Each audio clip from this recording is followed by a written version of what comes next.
Good evening. I'd like to call the meeting to order. Let's begin with the pledge to the flag. I pledge allegiance to the flag of the United States of America and to the republic for which it stands, one nation, under God, indivisible, with liberty and justice for all.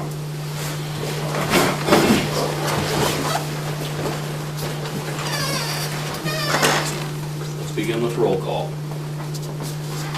Emily Ewald. Here. Cinder Keeler. Here. Tom Wingleid. Here. Bryan Miller. Glenn Newcomb. Here. I'd like to begin this evening by welcoming everyone. Ryan Miller's out of town this evening. He wasn't able to be with us this evening, but we will move ahead anyway. Let's begin on the agenda with the approval of the signing of the April minutes. For further review are there any additions or corrections to the April? Excuse me, Mr. Newcomer, we have this public hearing first that we have to take care of. I apologize. Sorry to interrupt you. I'm sorry. I was getting ahead of myself. Public hearing first. Under Yes. new business, we have a public hearing to discuss the retirement rehiring of the following employees. Correct. Sherry Grandy, grade 6, Todd Grosjean, Doug Schimler, and Kathy Bauer. Lady, can you talk a little bit about why we're going to do a retire, rehire as opposed to hiring a new employee in those positions? Yes, because we are in the transition period of moving from our current status and our current building structure into the new structure. For the 6 to 12 building, we'll have only one more year in the current high school in grades 6, 7, 8. So if you look at these recommendations for retire, rehire, these are positions that we see in the next year will be eliminated. And therefore, rather than hiring a new person and then a year later having to put them on a RIF list, it was our recommendation that these teachers be brought back for one more year. 3 of the 4 positions are only being brought back part-time, so we've already made some reductions, which will help fiscally with our projections that Mr. Rossner is going to talk about. The only full-time is Mr. Grosjean's position, and he is currently the only teacher we have on staff that's certified with the adaptive PE certificate. So that is the reasoning behind the retire, rehire of those 4 employees. Thank you. Thank you. Are there any other questions or any comments? Again, I apologize for getting ahead of myself. I had it laid in front of me and I grabbed the wrong piece of paper. Do we need to adjourn that meeting before we go into the regular meeting? Yes, let's do that. Let's make a motion to adjourn. Is there a motion to adjourn? Also moved. Moved by Cinder, is there a second? No second. Seconded by Tom. Please call the roll. Cinder. Yes. Tom. Yes. Glenn. Yes. Emily. Yes. Okay, having adjourned that meeting, now I would like to go to the regular scheduled agenda for May. So if we can, let's begin with roll call. Emily. Here. Cinder. Here. Brian. Tom. Yes. Glenn. Here. Now, moving into the regular agenda. Upon review of the April minutes, are there any additions or corrections to the minutes as they have been presented and submitted? If there is not any additions or corrections, could I have a motion to approve them? So moved. Moved by Tom, is there a second? Seconded by Emily, thank you. Rob, please call the roll. Glenn. Yes. Emily. Cinder. Yes. Tom. Yes. Okay. Moving on to public participation, I'm unaware of any at this time. I don't see anyone here from the BEA, therefore we will move on to communications from Sandra for 4 County. Good evening. My 4 County update. The senior recognition is this Thursday at 9 a.m. in the Diesel Mechanics Lab. It's always very, very well attended. It's a full house. There will be 430 seniors that will receive their certificate of completion. And out of that number, 45 are Bryan students.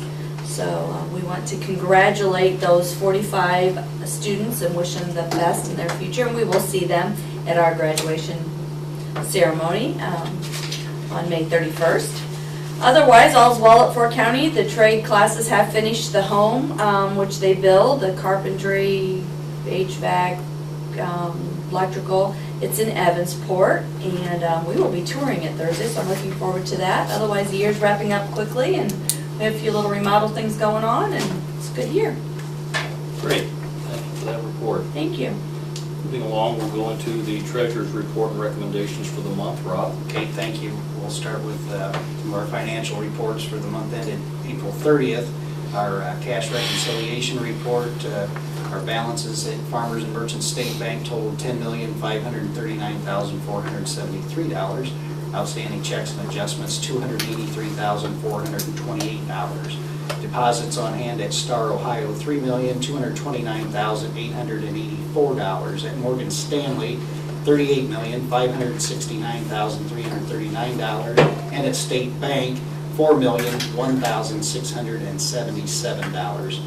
Petty cash and change funds totaled $7,450 for a total of $56,064,394 on hand at the end of April. Some of our fund balances, general fund balance at the end of the month was $11,801,768. Our bond retirement fund, $1,080,976. Our PI fund, permanent improvement fund, $2,393,575. Our fund for locally funded initiatives on our construction project, $3,331,738. Our local share of our project fund, $33,892,390. And the state share of money that we have on hand at this point for our construction fund, $2,730,769. Once again, total balance is $56,064,394. Any question on those fund balances? If not, we'll look at our SM2 report. At the end of April, our revenues were about $170,000 ahead of projections, and our expenses are about $559,000 under projections, so total positive variance at this point in time about $729,000 as we look at our budget for this year.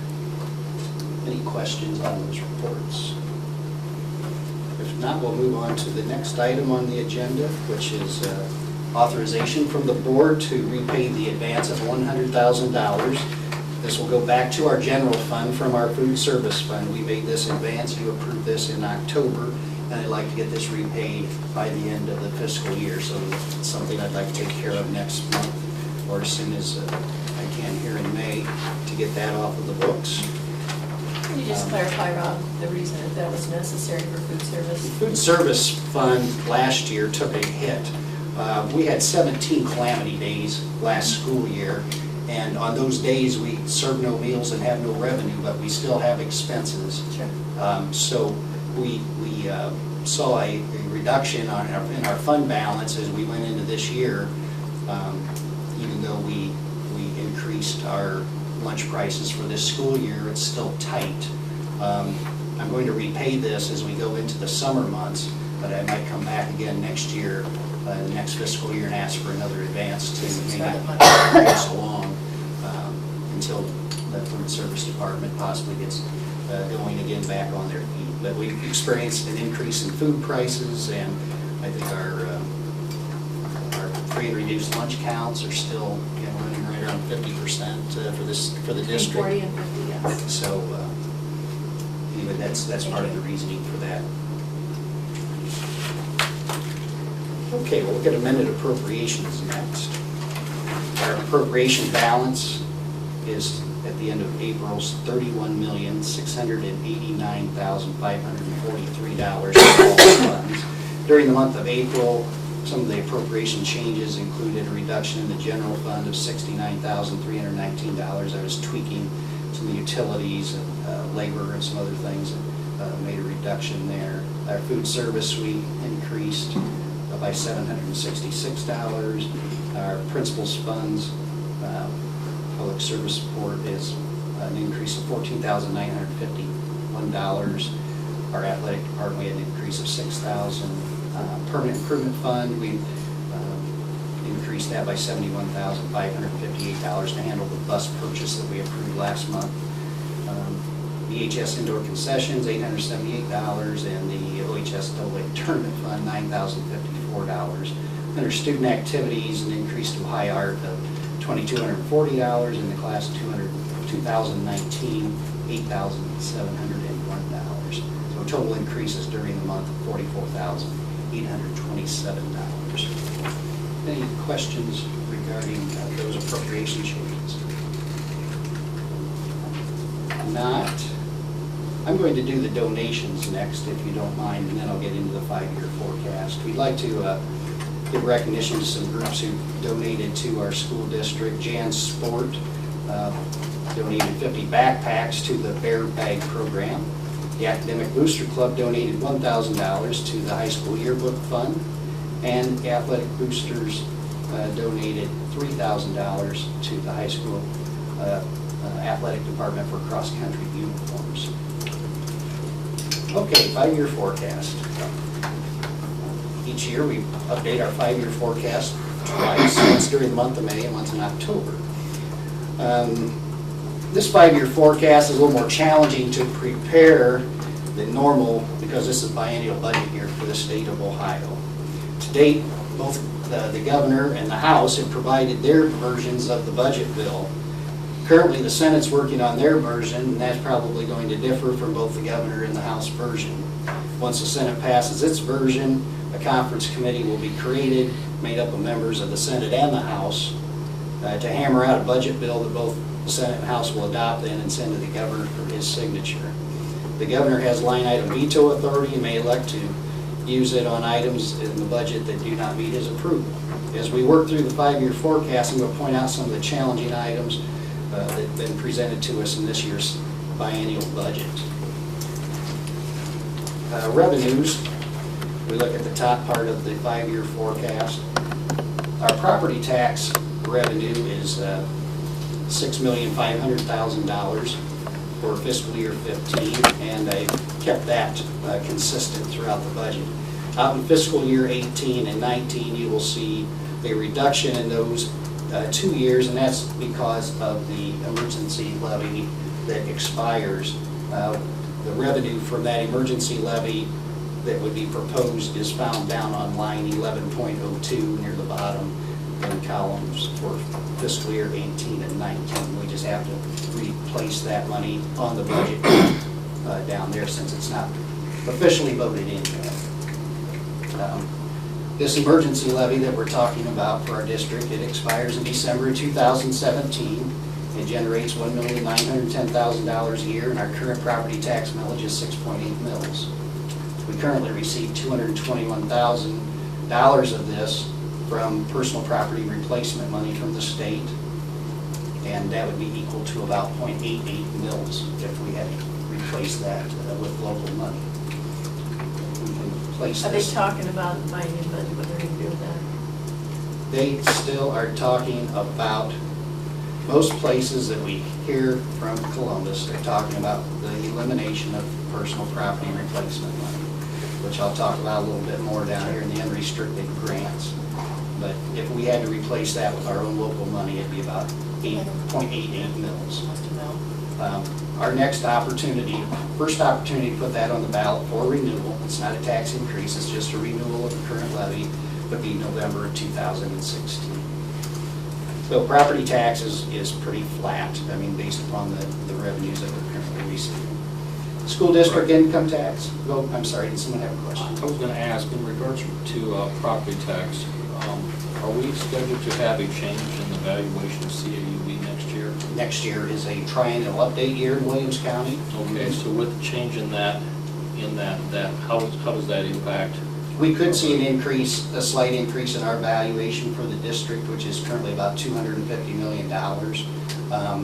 The reduction factors will most likely kick in and bring our tax rates down, but our revenue generated will be about the same. The only place that we might see would see an increase would be in our permanent improvement levy, because that's fixed millage. So whenever the valuation goes up, our revenue from PI levy goes up as well. So, but House Bill 920, you remember reduction factors and how those work, they lower the tax rate to offset any increases in taxes.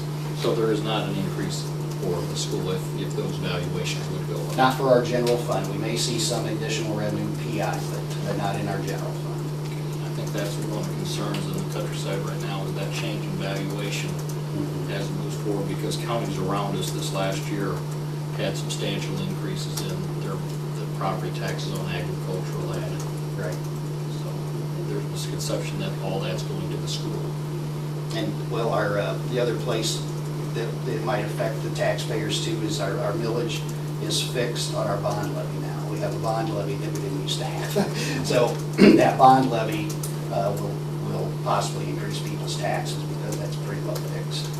Okay, thank you. School district income tax, our revenue for this year was $2,879,600. I pretty much flatlined that through the 5-year forecast. Unrestricted grants and aid, the governor's budget had showed us an increase of about 10.5% per year in our state foundation revenue.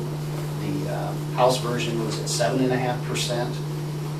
That's what I have used in our projections here for fiscal year 15 and 16 as a 7.5% increase over fiscal year, in 16 and 17, those 2-year increases over 15.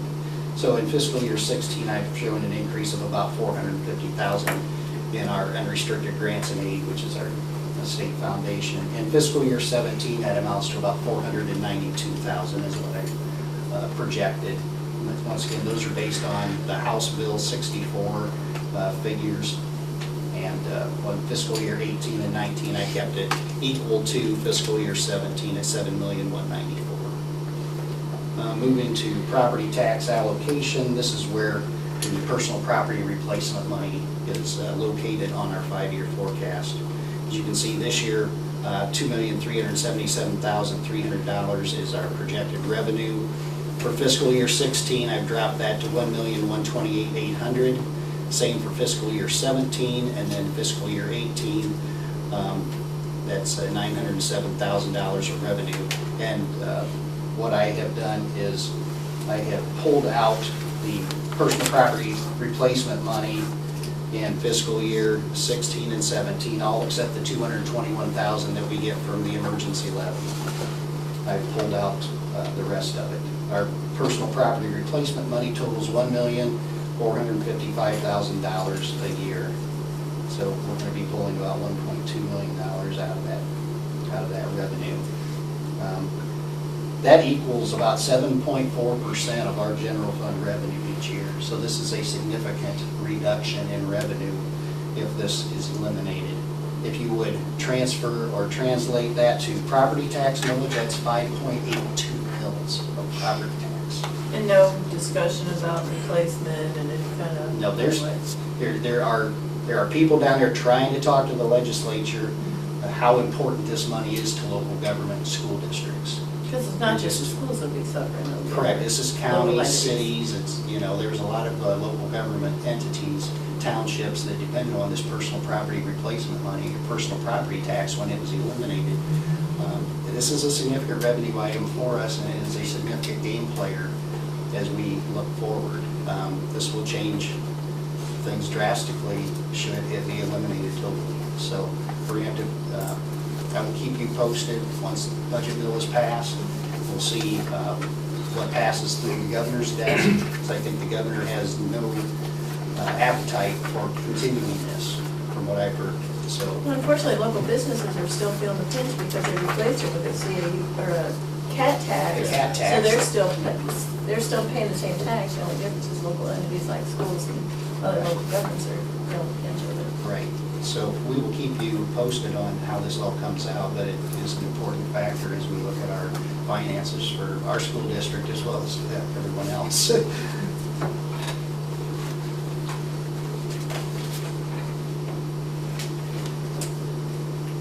So our revenue totals, if you look at line 2.08, $19,736,000 for the current fiscal year. Pulling that personal property replacement money out, we dropped to $18.7 million in fiscal year 16, $19,120,000 in fiscal year 17, and then $17,829 in fiscal year 18, and $16,956 in fiscal year 19. Keeping in mind that there is a about $1 million of revenue in fiscal year 18, down below on the property, on the emergency levy renewal that's located down below, and $1.9 million fiscal year 19 that's located down below on the forecast. Lord's down the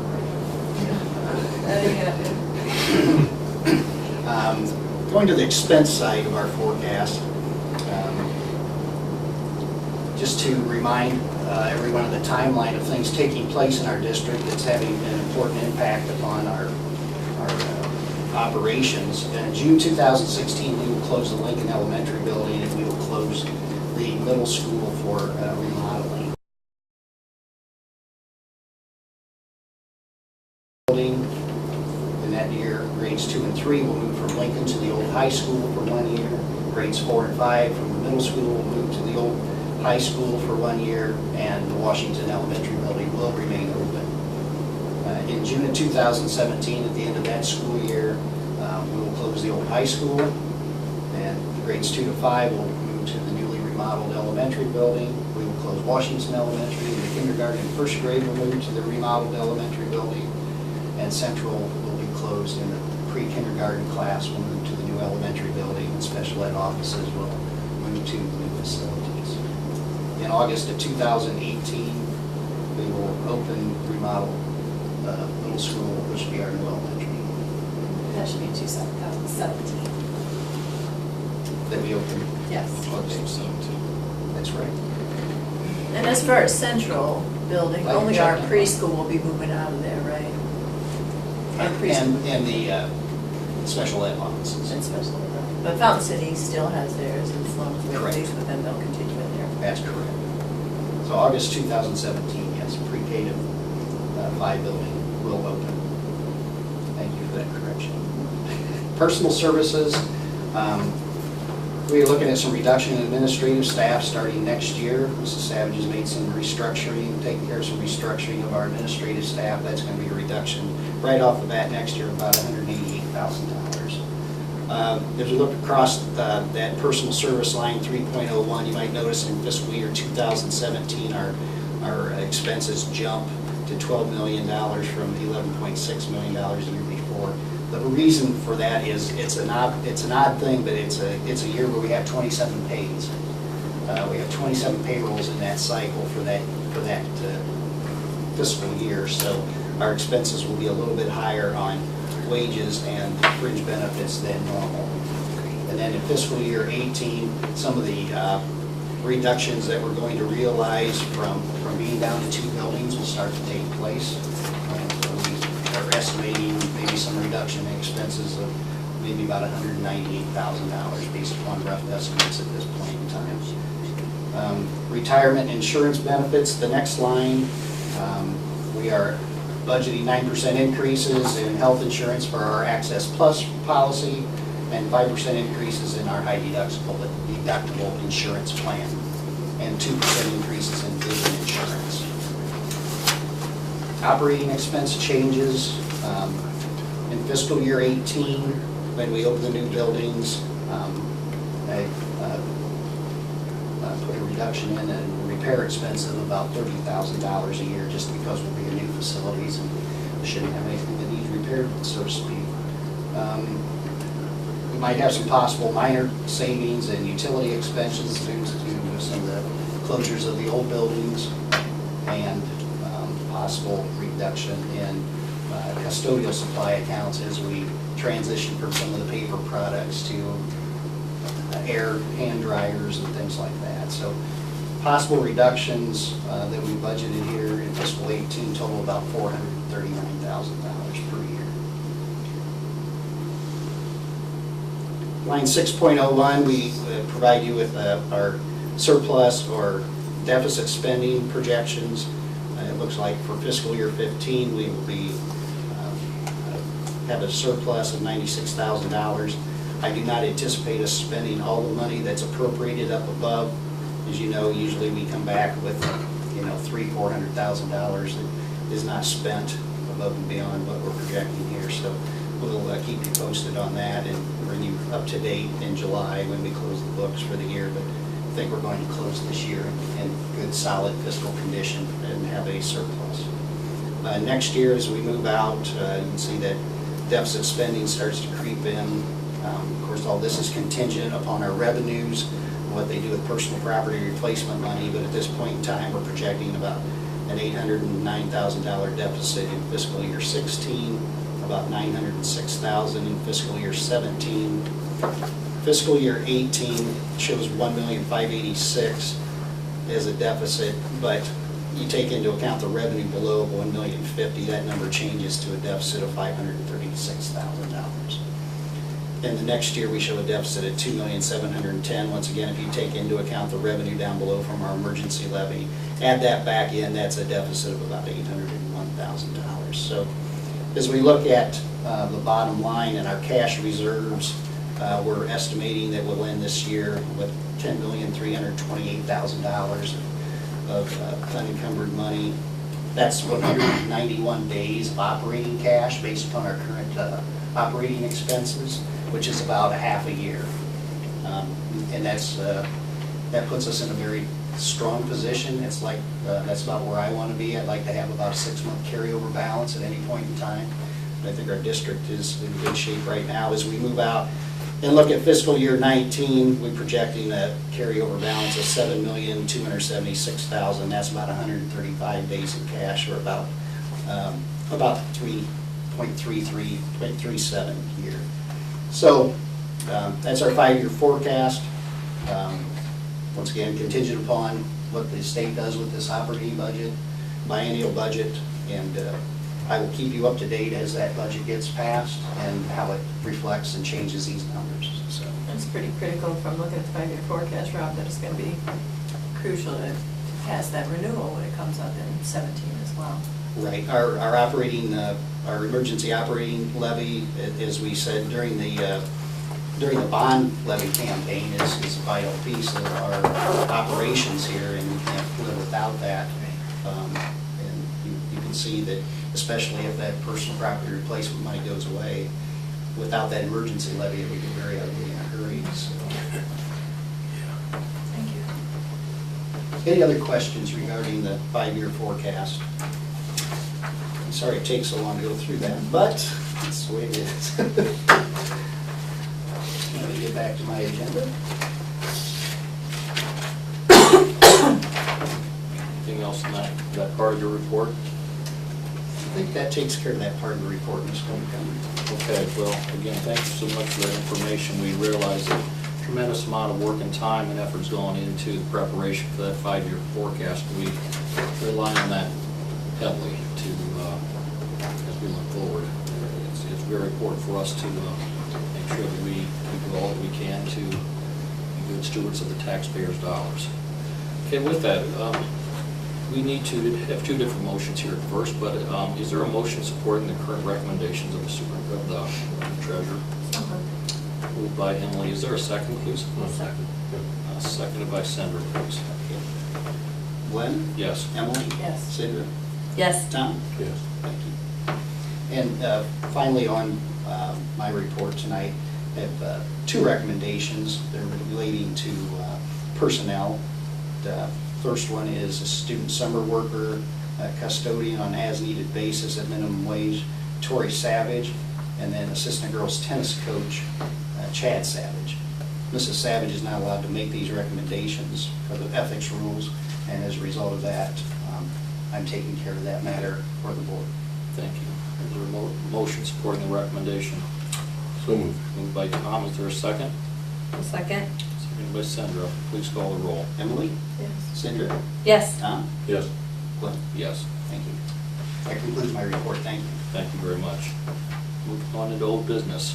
OSFC update. Yes, we have received an email from Rudolph Libby and our construction manager that was shared with us today. So I'm going to take some time, but if there are any questions related to the project, Rob or I will be glad to answer those for you. So first of all, there was no work today due to the rain that we had over the weekend, and unfortunately maybe with the storm that's moving through tonight, that may damper our activity as well for the rest of the week, but stay tuned. The sanitary sewer work, the main line is complete. That was completed last week and is tied in. Vernon Nagel has installed a portion of the storm sewer, but we're currently waiting on some structures, so this work will continue again later this week. Vernon Nagel's soil stabilization subcontractor will be starting on site this Wednesday, May 20th.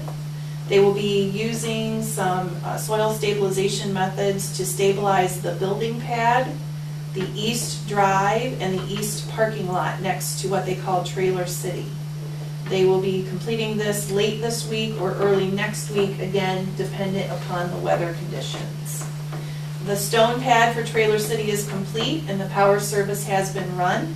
Rudolph Libby's office and conference trailers will be moved in mid to late next week after the road stabilization is finished.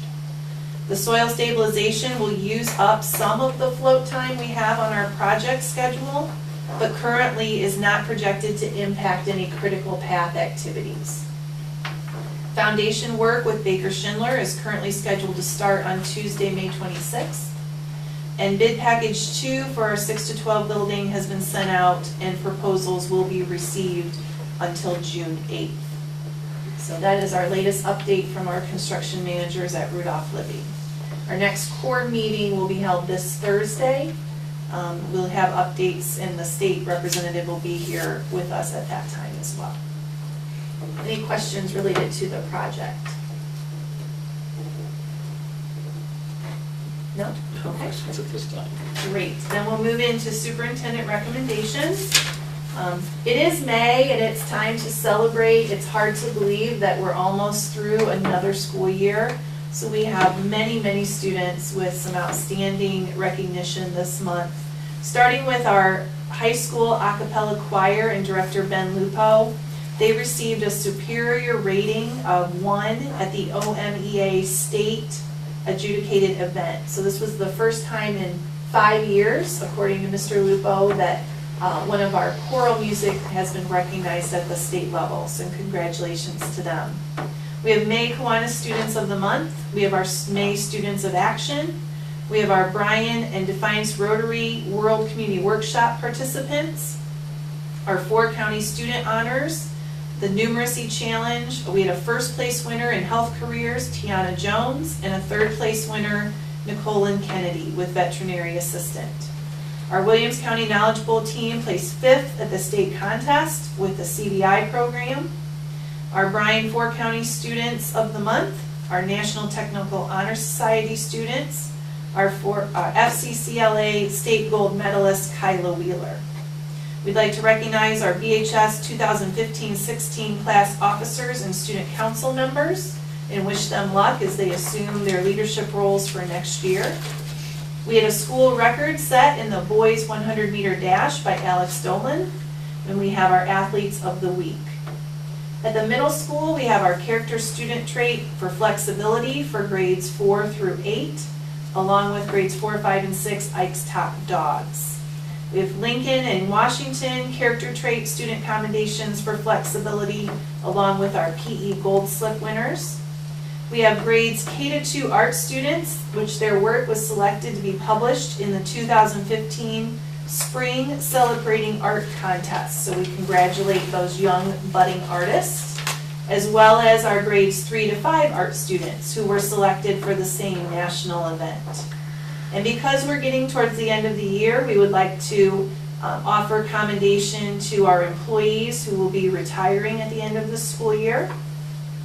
And you see a list: Kathy Bauer for 36 years of service, Cindy Garver for 30 years, Sherry Grandy for 32 years, Todd Grosjean 14, Roberta Hammond 27, Patsy Happ 22, Sue Kiesling 24, Kim Massey 26 years, Elaine Neer 16 years, Linda Miller 25, Karen Pardee 30 years, Kim Pebble 35 years, Doug Schimler 31 years, Mike Shannon 13, Kim Spees 30, and Rich Taberni 20 years of service. So we would certainly like to thank them for their many years of dedicated service to this community. Thank you. Yes, that it was a very extensive list of accommodations, and Again, you look at the years of experience of the people that are retiring, that is a tremendous amount of experience that our district will be losing. But at the same time, we're very grateful and thankful for everything that they've contributed to our district. Is there a motion supporting the commendations for the month? So moved. Moved by Tom, is there a second? Second. Seconded by Emily, thank you. Please call the roll. Cindra? Yes. Tom? Yes. Glenn? Yes. Emily? Yes. Under administrative recommendations, I will ask the board to look at their agenda first. We have a resolution to approve the GMP amendments to the construction manager agreement. That resolution was included in your packets online for you to review. This is the next step in getting ready to accept our bids for the 6 to 12 project. It's on the addendum. On the addendum, thank you. All right, are there any questions? If not, is there a motion supporting this? Also move. Moved by Cindra, is there a second? Second. Seconded by Emily. Thank you, please call the roll. Tom? I'll abstain. Glenn? Yes. Emily? Yes. Cindra? Yes. Thank you. Thank you for that. Next, moving on to the other administrative recommendations. Again, all of these proposals or contracts can be found in your packets. First of all, we have approval of the robotics club for the high school. This is being proposed by our science instructor, Matt Cullen. The purpose of this is to focus not only on the construction and programming of a robot, but to build people, not machines, founded with the principal mission of student development through hands-on, minds-on experiences. So he would like to encourage students who have an interest in robotics and learning more about that area to participate in an extracurricular club. This would be on a volunteer basis, not asking at this time for any general fund money to be spent in this area. Next, we have a 3-year agreement for fall school pictures, pre-K to 12 with Life Touch. With the board, each 3 years, we go through an RFP process for our school pictures for the fall. This is what our parents select or purchase in the fall. We sent out our RFP this year in January. We had those due back in March. We received 6 RFPs. A committee reviewed those RFPs and selected 4 firms to be interviewed. Those 4 firms were interviewed and the committee made their selection based on quality, based on pricing points for parents, because we were trying to save parents and get a great value, and then based on customer service as well. So this is a recommendation from the committee. Life Touch is the company we've been with in my tenure here and many years before that. Next, we have the approval of a service agreement for the, we're going to select a 3-year option so that we can freeze the cost of this contract with Healthcare Process Consulting. This is the company that assists with our Medicaid billing and allows us to recoup some of those costs through the Medicaid program. Next, we have approval of participation with ACE Digital Academy. ACE Digital is the company that provides our online instruction to our students who may choose that option, either part-time or full-time basis. They offer all Ohio accredited classes and all of their instructors are licensed in Ohio. So we love working with ACE Digital and want to extend that partnership. Next, we have the approval of graduation for Seth Friesen as of this evening. Seth has met all the requirements of both the state of Ohio and Bryan City Schools and has elected to graduate early. So we congratulate him. Unfortunately, he was unable to be with us tonight. Next, we have approval of the class of 2015 graduates. This is per the exhibit in your packet. Contingent upon their completion of studies as required by the Bryan City School District and the state of Ohio. Just a reminder, seniors' last full day is this Friday. They will participate in graduation rehearsal practice on Tuesday of next week. Graduation is set for Sunday, May 31st at 2 o'clock. Next, you have the Ohio High School Athletic Association. This is an annual action, just asking for membership within the organization for the 2015-2016 school year. Next is the attendance services agreement for next school year with the Williams County Juvenile Court. Again, that's an annual action. Next, we have an agreement to extend contract with photography services with Prospect Acres. This is an extension of their current contract. They provide us with picture packets for our extracurricular activities, clubs, and musical organizations. They also assist with yearbook photos. And we're asking to extend this contract to the end of next school year because we don't want any interruption of service mid-year, which is when this contract is set to end.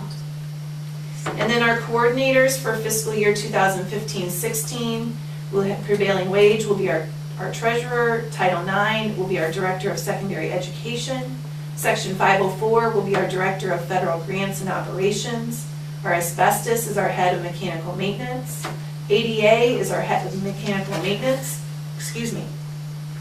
our OSHA is head of mechanical maintenance, our civil rights compliance officer is our director of secondary education and director of federal grants.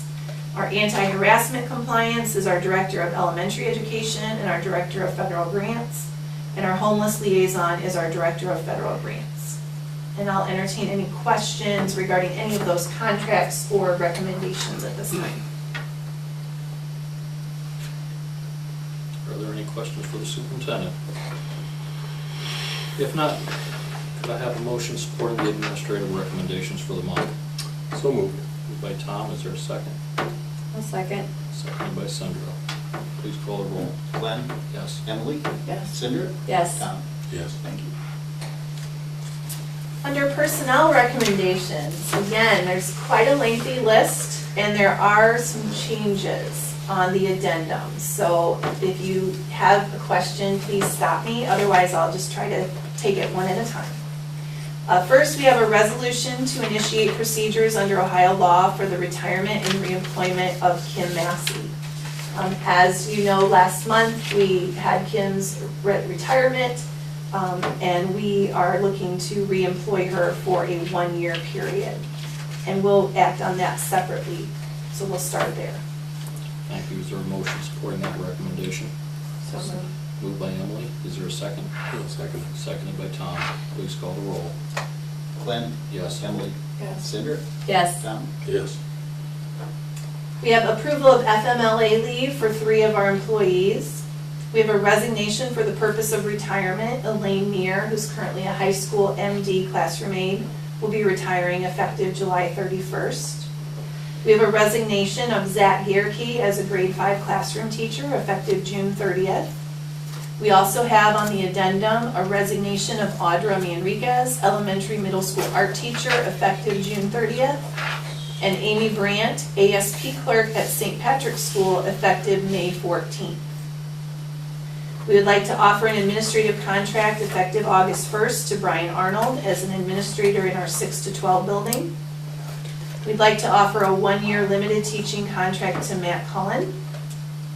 We'd also like on the addendum to offer a 1-year limited teaching contract to Lene Arps as a middle school CD teacher.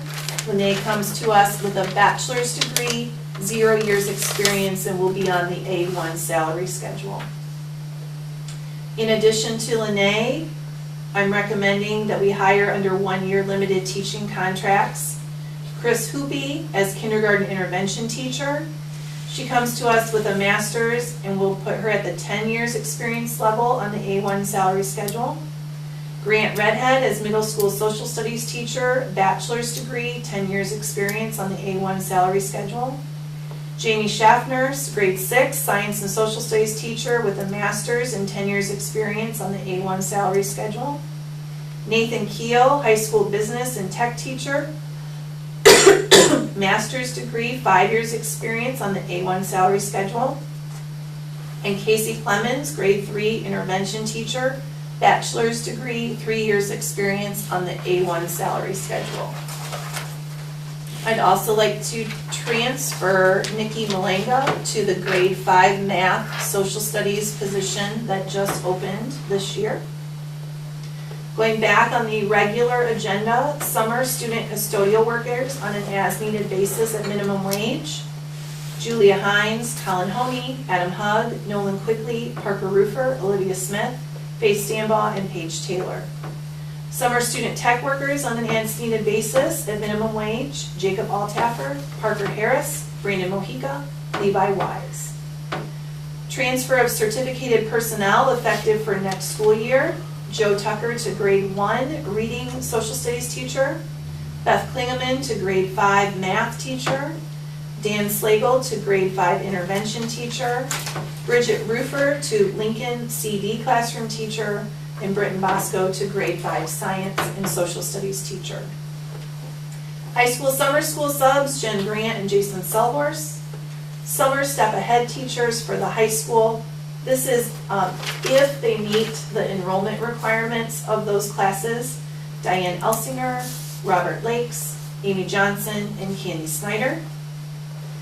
For the springtime, we have the non-renewal of the supplemental contracts of our non-certificated staff. And as a reminder, this is not a reflection of their performance, but an annual action for those outside of the school district. Athletic department volunteers for next year, Katrina Giese, Ryan Jones, and Emily Nagy. Music department volunteers, Ben Camarillo, Lindsay Gordon, Eric Herman, Larry Schaefer, Allie Will, and Kim Treverney. And then we have a long list of supplemental contracts for the 2015-16 school year. Many of those are held in similar positions by those who held them this year. We will highlight a few of those, and there are a few changes. So first, coming in new, we'd like to highlight that we do have a new head football coach. Grant Redhead will be coming on, and we had a community open house for him last week. I need to make a change, and we need to remove Dan Slagle from 8th grade football, and instead he will be doing assistant football at grade 9. I need to remove the assistant 9th grade volleyball coach and change the percentages for the volleyball program. Unfortunately, there will not be enough numbers for the freshman team this year. So head volleyball coach will be at Melanie Reinhardt at 16%.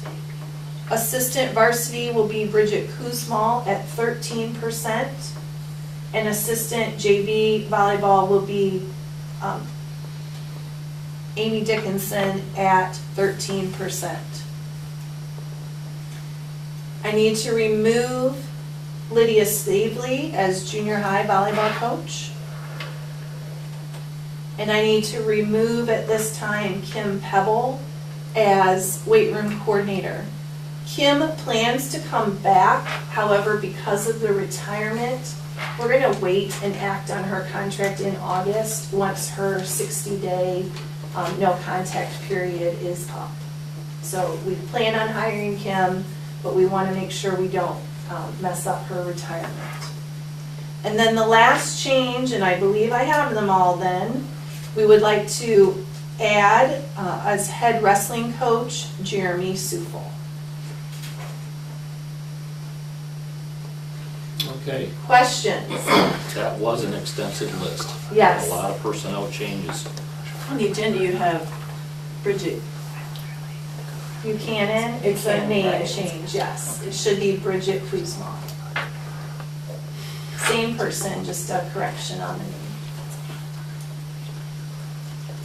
Are there any other questions in regards to the personnel recommendations for the month? If not, is there a motion supporting the recommendation? So moved. Moved by Tom. Is there a second? I'll second. Seconded by Sandra. Emily, Yes. Cindra, Yes. Tom, Yes. Glenn. Yes. And then supplemental contract for Christine Thormeyer for assistant cross-country coach. Thank you. Is there a motion supporting that?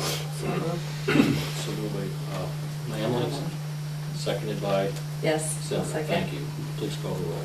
Cindra, Yes. Tom, I'll abstain. Glenn, Yes. Emily, Yes. Under policy and handbook recommendations, This is the time of year when we start to prepare for next school year with our handbooks. So you have in your packets to review, and I sent to you last week with the track changes marked, the approval of the preschool handbook, the approval of the student handbook for the entire district, and the approval of the student handbook addendum for the 6 to 12 grade levels. Do you have any questions on those?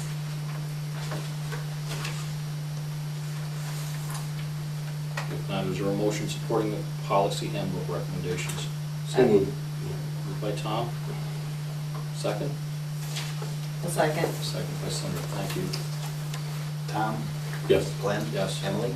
Sandra? Yes.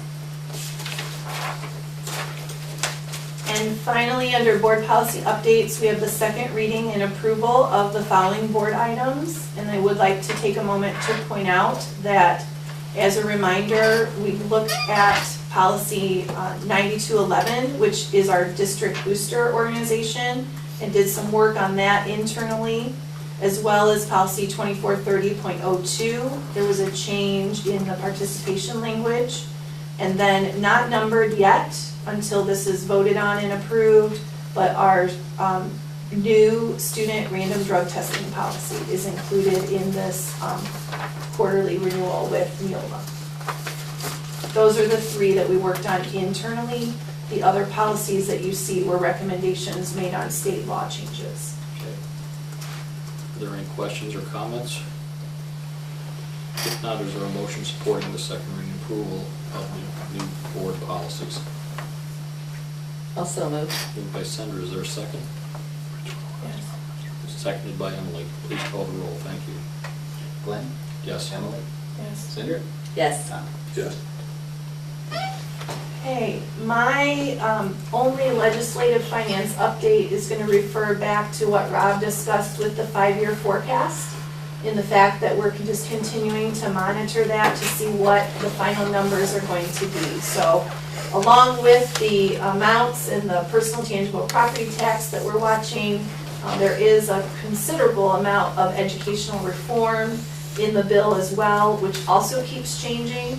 The governor had his version, the House had their version, and now the Senate has what they believe is the best version. But we'll wait and see what happens in conference committee. Reminder of our board meeting dates. Our next board meeting will be June 15th here in the conference room. Our LPDC committee will meet August 10th, and our business advisory committee will meet in August, although a date has not yet been determined. And we do have a middle school choir concert, which is why Mr. Bassett was unable to attend this evening, and Mr. Hord's son is participating in that event. So, Mr. or Mrs. Cox, you get to go first tonight. Ladies first. Well, I brought pictures from our color run to share with all of you. I think it really captures the moment and the excitement of not only just kids, but parents and grandparents, and then other brothers and sisters that were there. This Saturday, we had our first ever PTO color run. We had 3 different races. Our first race, we tried to incorporate it as a pre-K to 5 building. So our first race was with 3-year-olds to grade 3 with no color. So if anyone had allergies or anything like that, they could run. And Mr. Heward's daughter wanted them to have some color, so she thought about silly string in a can. So we had silly string for them, so they were still sprayed with silly string, and they really liked that. Our second race then was with preschool and kindergarten. They did 2 laps around, and that was with color. And then our third race was first grade through 3rd grade, and they did 2 laps, and that was with color. We had over 20 Bryan City Schools staff volunteering for this on Saturday. And then our wonderful PTO that did a lot of work, Jamie Varner, Carrie Schlade, to name a few, did a ton of work with this PTO color run. We also had the Dum Dum Man there from Spangler Candy that donated 1,000 Dum Dums for that event. All of the money raised in this event, 100% of the money will go back to the kids, whether it's field trips or assemblies or teacher supplies, but 100% of that money will go back to our kids. So we're grateful that for everyone who came out, supported us, and volunteered. And the kids just had a great time. Those pictures say it all. On Friday, we have coming up our transitions where our kids will visit the different buildings. In a couple years, we won't have to worry about that, but our first graders are going to go to Lincoln on Friday and visit Lincoln. And then our third graders over at Lincoln will be coming to the middle school to visit and get a tour of the middle school. We also, today, our first graders met with some students over at North Central and Mount Pillier. They have been writing their pen pals back and forth all year, and today they finally got to meet their pen pal face to face to give their last letter at Imagination Station. So that was quite exciting for them today. So we're just trying to finish up. We have field days and field trips and assemblies and character trait awards. So we're just trying to get that all in here in the next 2 weeks. So, Thank you. yep. Mr. Oswald, you're up next. Good evening. On a side note about the color run, I will tell you that on Saturday morning when we left to take my son to the color run, we made sure his sisters had to go, and they were not very happy. And I will tell you that at the end of the color run, they were covered in color too, and were very happy. So it was a very good event. Give you some highlights as to what's going on right now. Our art department just this past weekend went to the Focus Show down in Bowling Green. We have not a lot of details yet, but we know that we had a number of students that are in the top 20 at the show. A very strong performance for us, both in the ceramics area and the drawings and paintings. Just some unbelievable things. If you ever get a chance to see what's out there, just very impressive.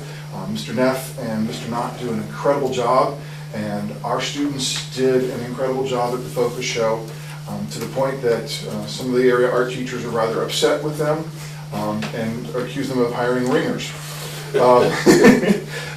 Our concerts, we had our choir concert yesterday, and as Mrs. Savage pointed out, we received some good news, first time in 5 years for our choir, our acapella choir, to get a one-a contest. But also had a marvelous opportunity to hear different soloists, senior soloists, to hear the different ensembles. Just a marvelous performance from everybody. It was just a wonderful afternoon. And then tomorrow night is our orchestra concert. It's at 7 o'clock, and it's in the auditorium. And be prepared for lights and lots of interesting things there. Believe it or not, this is exam week for our seniors. Thursday and Friday, our seniors will be taking their exams. They're working very hard to maintain their senior exam exemption, but if they have to take an exam, we'll be doing it Thursday and Friday. We have a regular day of school for everybody on Tuesday, and then on Wednesday of next week, we start our semester exams for second semester. Those start Wednesday with 10th period, and then on Thursday, we'll do periods 4, 5, 6, 7, 8, and 9. On Thursday, and then on Friday, which is the last day of school, we're doing our periods 1, 2, and 3 exams. Graduation practice for our seniors is Tuesday, the 26th, 9:30 a.m. We'll run through the whole scenario, moving the tassels and all those things, shaking hands, and what hand to shake with and to grab the diploma with. When we're finished there, we'll give them their cap and gowns, and then we'll do our second annual clap out, which is an opportunity for all of the staff and the students to applaud our seniors as we parade them out. So we'll parade them through the building. It's a tradition that Mark and I talked about last year. Was given to the idea was given to us by some of our staff. We moved forward with it and thought it'd be a good thing to start preparing as we go into the new building. So that way when we go into the new building, 6th graders have something to see, and they can see the accomplishment and the hard work of their years ahead of them. So we'll do that, and then we'll follow that by a cookout for them, and there'll be tears and photographs and goodbyes, and then they'll all come back together on Sunday, May 31st at 12:45 into the middle school commons. We are praying and always hoping for good weather. If the day wants to be like this, that's fine, as long as it happens about this time of the day and not at 2 o'clock in the afternoon. So we're hoping for graduation to be outside. It'll be at 2 p.m. and the plan right now, weather permitting, will be in the stadium. Thank you. Thank you. And Mr. Rary. All right, as Mr. Oswald was noting, we had some nice accomplishments in the recent weeks and some other accomplishments to be proud of. We had our recent awards assemblies the last 2 Thursdays, and the first one was our scholarship night, and and some impressive numbers on scholarship night for our graduating seniors that are moving on with their futures. We had $1.6 million in scholarship funding awarded, so it's just always amazing to see that and to have all that hard work pay off for them for the last, not only 4 years, but the last 12 years of their school careers. And then in our award assembly, our ABC, our Academic Booster Club awards, we had 244 award recipients, which is always outstanding, again, to see all of the hard work and all of the determination over the year pay off for those students and have them be recognized for it. So always fun there.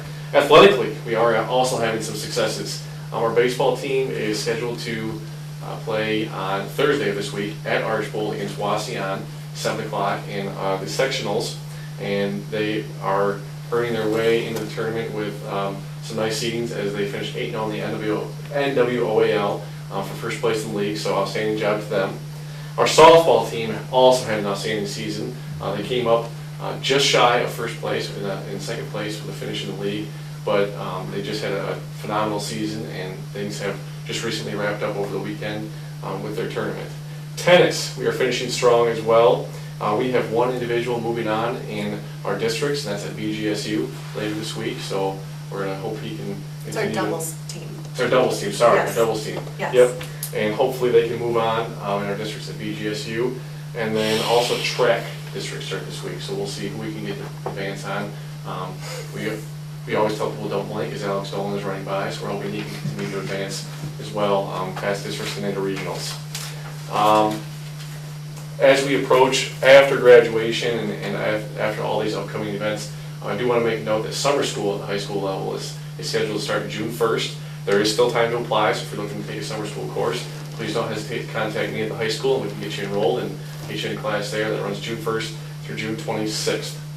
And one last highlight of some recent happenings, we just had prom.